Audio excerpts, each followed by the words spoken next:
Hello once again, and welcome to Business Finance, the second part of our course in business finance, or what we call financial management. My name is Dr. Vera Fiodor from the University of Ghana Business School. Now, in terms of this course, we're going to build up on the Introduction to Business Finance course by examining the nature and workings of financial markets and how corporations and investors use those.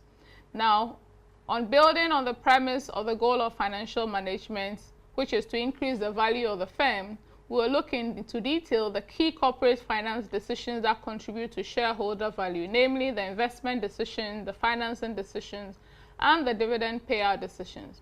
Now, looking at it from the point of view of corporations, the investment decision we will discuss will include capital budgeting and mergers and acquisition decisions. Now, the techniques that we'll also learn which are used in selecting capital projects would also be examined.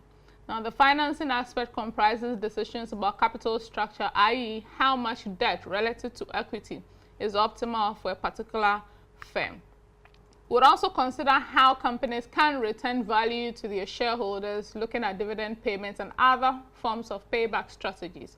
In that regard, we'll be looking at also the trade-off between risk and return, cost of capital determination, capital budgeting in reality, and then long-term financing decisions, and then looking at capital structure, and then mergers and acquisition decisions. At the end of the course, you learn how to use the financial management techniques to make the appropriate corporate finance and personal finance decisions.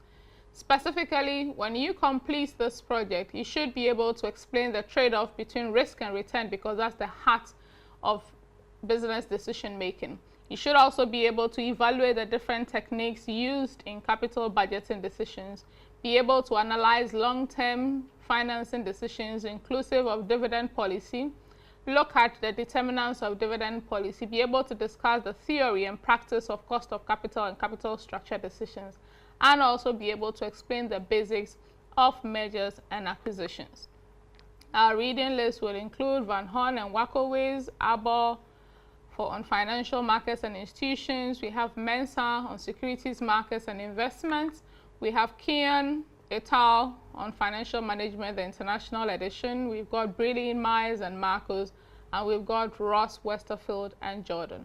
I hope you enjoy this course as we meet in the next session to elaborate more.